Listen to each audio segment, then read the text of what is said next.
Yes, they are.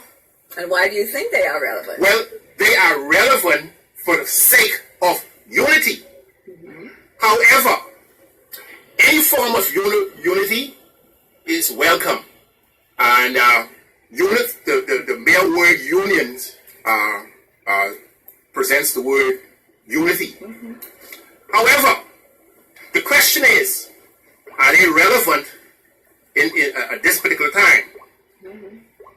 Well, at this particular time, well, first of all, I would say unions, like every other form of business or operations, any form of operations, have to change with the times. Okay? The relevance of union is the unity aspect of it. Because in unity, there's a number of things can happen. However, as far as what is going on, particularly in one of the most vocal unions today, that sort of stuff does not do good. Okay? I listened to the union leader of that union, and that's the electrical union. Maynard. Yes, Maynard. That's who he is. I listened to him, and I was very disappointed in the way, the tune of his voice, the things that he has been saying. He seems he wanted to incite some kind of problems and violence and destruction. And when I said that unions are relevant, if unions are going to operate and behave in that way, then they will be doing more harm than good. You see, I will share some stories about some union strikes and what have you in the old days when that sort of tactics was needed, very strong tactics. But today, I think that if unions want to attract intelligent people, they're going to have to take a more intelligent approach towards how they do business. Now, today, unions sit with property owners or management and discuss the way forward for their members. After these discussions are completed, they come to agreement and it is signed off on.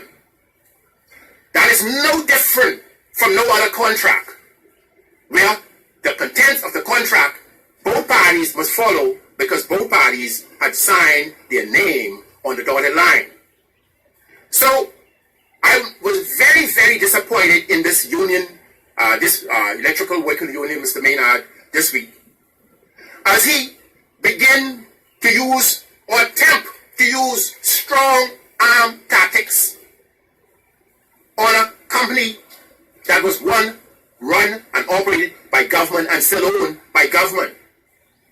Okay, I would like to say to Mr. Maynard, the strategy that you use today is obsolete. Okay? In these days, see, back in the days when we resort to such tactics, the violence level was not such as high. Okay? The stress level was not as high. People was not as angry as they are today. Their daily living, as they continue to try to compete with the Joneses and find it difficult. So there's a high level of stress among our people. And one should never, anyone who calls himself leader, should never ever attempt to incite violence or damage or to hurt or to cause any suffering to any persons. I would like to also say to that union leader, remember, this is a private operated company now.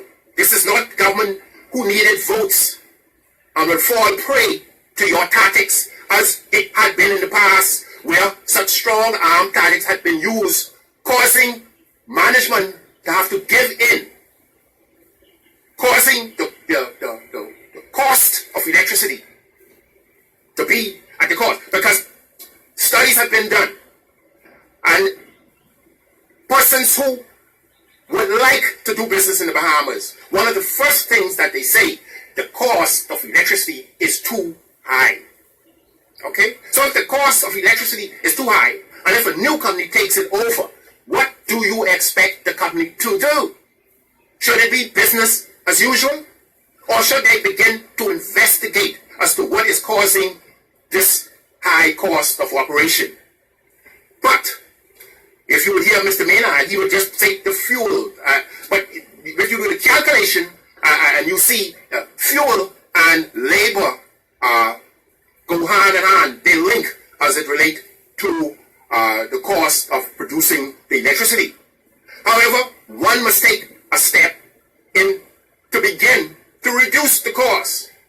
Okay? And I have been a manager at a hotel where the union, where they first decided to let about 200 line staff workers go. So the union who represented those folks say, but you have those managers, and there's about 30 of them would save you the amount that to let all of these folks go. So at that time, we did not have a union. We had OB, and I was an active part in that. I was a very active part of OB Ferguson, where we were forming the management union, but we did not get recognition. As a matter of fact, I don't know if we ever did get recognition. However, they had decided to let the managers go. But look at me. Okay? We always talk about the diversification of our economy. And if we got to understand, in this war of labor, there will be casualties. In this war of trying to reduce the cost of living, so the majority of citizens would benefit. The vast majority of citizens would benefit. It is about time we begin to take serious steps. I am happy that the politician isn't leading now, because they so easily threatened by having the votes dangling over their head. I'm also happy that we are dealing with a more smarter group of people, not like back in the days. As a matter of fact, I say, back in the days, that was the sort of tactics that worked. Because we must also remember that we had a good product at that time. Everybody wanted to do business in the Bahamas. That's not that way no longer, because of this same sort of strong arm tactics that unions have been using, almost physically fighting owners of property, using foul language as such as this. I'll say joker, okay? Because I'm not. If he can stand up before Mike, knowing that he's speaking to the nation, and all of those obscenity that was used, okay? He seems to be a very madman, and I would encourage unions to whenever you have an opportunity, get rid of this dude, get rid of this guy, because he is very, very destructive and very, very selfish. Because when the female was here, he talked about how cool she was because she was pleasing him. Okay? They were cool. He was having his way with her. Okay? So, be clear, union people. When you seek union representative, seek people that are intelligent. Okay. Just recently, you want to say something? Yeah, I remember, looking back a few years ago, I know one of the problems they had, the unions, the government had with the unions with regards to BC at that time, was that the overtime monies that they had to pay out, right? Because you had people that, they worked their regular shift, and then they were working like overtime, like for weeks, and then a lot on weekends, which is, double, what have you. So it was like some of them were making far more money than even their boss, the people in management. They were making more money, and then the country was just going down, and then the light bill was like just increasing. And then when you pass and you look at some of the linesmen, when they're working along on the street, you see them, they stand up and they're laughing and they're talking. For hours, this would be happening. You would pass and you would go, and you come back, the same group of people still standing there. And then, so that's the regular working hours, and then it goes into overtime. And then it appears as if they began to work. I'm not talking about all now, because all of the employees are not alike. So all of them would not have been doing that. Some of them were really doing it the right way, but you find quite a number of them. They were just making these money. Whatever your job entails for that day, you should know as a manager whether or not this job should be able to, we can't foresee some difficulties that will arise, right? Budget the amount of work but then that should expected be a day, for that day, right? And if that is not done, then it means that we have another shift that's coming on, we'll complete that. Okay, instead of you having to pay for the same person for overtime, and then you have a lot of people that be calling in sick when they're not sick. Right. You see what I'm saying? So there's a lot of things that that the unions, they need to take into consideration, not just, all is about just salary increase. If the money is not there, where are they going to get the monies from? I know that you need a salary increase because when you go into the food stores, the prices are increasing. You go to the gas station, where everything is increasing. So I know we need salary increases, right? But the money has to be there. So you need to be able to perform, do your work, and there shouldn't be a problem with paying, if you're doing your work properly. Right. Exactly. Mm-hmm. Right. As I was about to say earlier, having experience dealing with the unions, at that time, we had Mr. Thomas Bastian. I worked at the hotel as manager, and he was a very, very, very, very rough bargainer, right?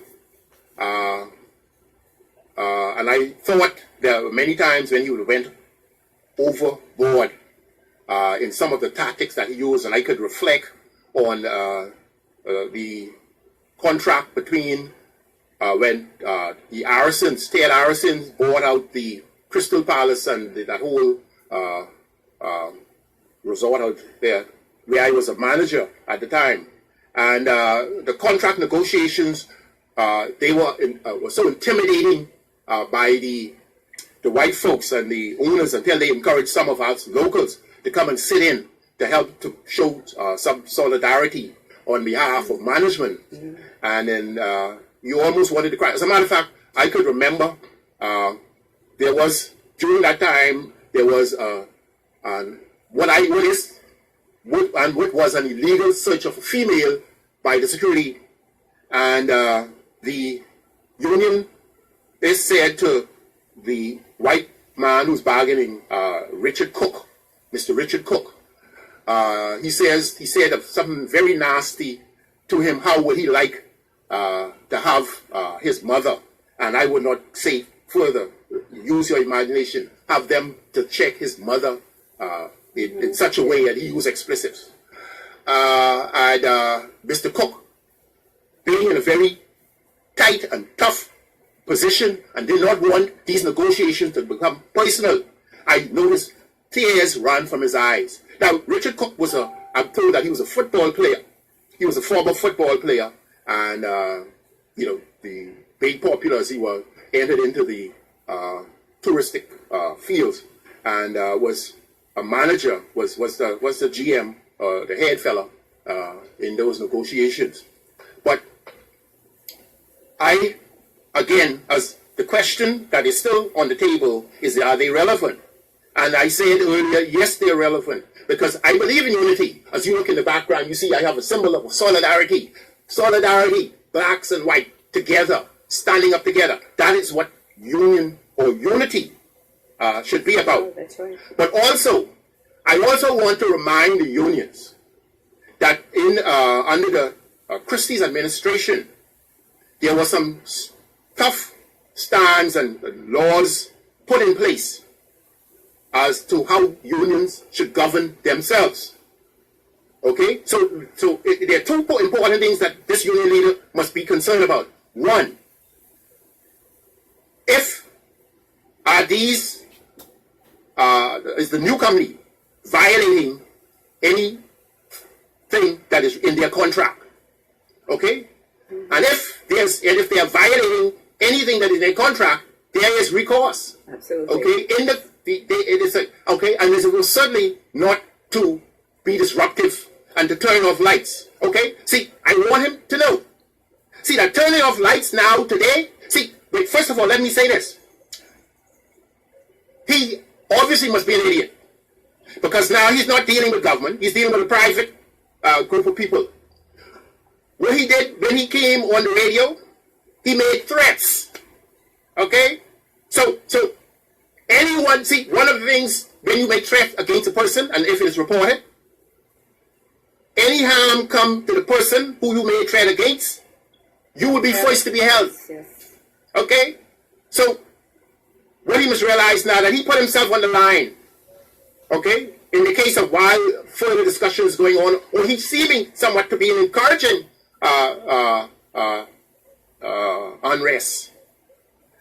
He's seeming to be encouraging it by his words and his action and his mannerism. Today, we have moved away from there. I was very proud of Obie's Ferguson as we sat around, and I sat around the table, and I could remember one of the last time I sat with Obie was after he would have lost we were gone, and he had promised and pledged that we'd get back in hotels. I, along with two other management, took up a class action shoot, and it took us 10 years, and we did win, and we got additional funds. But one of the things that Obie had said that we'll be back. So, we weren't particularly clear about going back. However, I think that they're still grappling now with recognition for management union. But one of the things that Obie said, he said, we are moving away from these strong arm Stone Age tactics. Mm-hmm. We are moving away from these strong arm Stone Age tactics. And what we're going to do, we're going to resort to the court. Okay? Wherever there's an agreement violated, you go to the courts and let the courts determine. Okay? It is more beneficial. See, because the thing about it is, we must understand that we could not be destructive because we are turning off potential investors. Right. Okay? We already don't have a good product. We already have, the word is already out on us that our Bahamian folks are lazy. Okay? We are already, the strong arm union tactics is already turning away investors. Okay? We must now begin and pick union leaders. Get rid of this madman. Get rid of him. Okay? Get rid of him for your own good. Okay? However, the separation packages will be done in accordance to the agreement that they made. Okay? Let us be crystal clear. No company, no one has to keep on liability. Let us use it that way. Only a fool will keep a liability. Only someone with a madman will want to keep knowing that if he needs to cut back, even in your family, there are times when you would have been making a certain amount of money and you're no longer making, so you have to cut back. And whatever it takes to cut back. And as I said earlier, there will be casualties, but the good thing about it is these people will not go with their hands empty. I know of a company in Florida, a hotel in Florida, shut down, okay? And they gave the people 2 weeks' pay. 1 week that they earned and another week. That's it. There was nothing, okay? And this is in the great United States, okay? And I can present facts about this, okay? Many Bahamians would have seen on Facebook some interactions from some of the Bahamian persons who are working and saying how long they have been working there. And they shut their doors with only 2 weeks' pay. Okay, so these people are going to get a much better package. Something if they manage properly. Things isn't. Let us be real. Things isn't all that bad in the Bahamas, in Nassau in particular. Things isn't as bad as it had been. Okay, we are seeing drastic improvement. There are more people being hired now than ever before. Okay, we are moving up. Okay, so I encourage people. They're not going to fight. First of all, they're not going to be letting go their good workers. Let's be real. Okay? And if they want to get rid of some of their junks, let it go. Okay? And this union fellow should be among them. At cost, whatever the cost, get rid of him. Okay? We need more intelligent people heading these unions. Okay? Like I said, I was part of forming unions and loving unions and still do. But then we must take another chart. We must modernize the union. We should see, if we look at the union today, right? What profit credit and benefit does the union give to its member? That's the question that we need to ask. What is the, okay, representation? That's about it, okay? But the union today is not making any effort in trying to do anything that will benefit their employees, their members. Back in the days, Mr. Thomas Bastian, a very shrewd unionist, and in some cases rude unionist, but he did a lot for his people, okay? Some of the most monumental union structure is still standing. Since then, there's nothing that one can talk about that union had done for its members. Okay, so unions, persons who are working with unions, I encourage you to look when you have the opportunity to get rid of these loudmouth, and these loudmouth is not good for our country. Because see, if we're fighting to save a couple of jobs for a couple of people, and if we're going to destroy the whole country, that don't make sense. Okay, okay, persons go to war, happy to go to war, learn how to drill, learn all that stuff, and they go on the battlefield. Some of them don't come back. That's what it's about, okay? If you love your country, if you love this Bahamas, you must know that you cannot take this Bahamas down for your own selfish good, okay? Okay? Wife, please say something. Let me just put a question to you. We're talking about Mr. Maynard, the union for BEC. Mm-hmm. What exactly he wants from management? What exactly he wants? Well, he expects, he has a problem with them having to let go 200 people, right? Mm-hmm. But when the company was handed over to the private management, the purpose of it was to fix the problems that exist, causing some stuff to happen. Exactly, right. Okay, now we would, if persons who care to listen would have heard that there are a number of things that is in process or progress as it relates to the improvement. There are a number of discussion on ways of alternative energy. All of this is being talked about by this new company. Among these things, if you remember, we've had the audits showed where large sums of money went missing. Yes, yes. Okay, so what we do? We do nothing about it, or just continue to operate this way, and large sums of money continue, and then the majority of Bahamian people in the Bahamas, in New Providence, have to pay these high electricity bills just to satisfy a couple greasy hand employees, just to satisfy a couple greasy hand employees and loudmouth employees. No way. I would encourage Bahamians now to understand that we are in the position to take action against this company, and this company can take action against persons who make threats, and when the threats are carried out, that will be evidence that to hold them on, okay? Because see, one of the first things happen, you make a threat, and when it is carried out, you're gonna have to say who did it. But you know, I'm thinking if the money is not there, right, to pay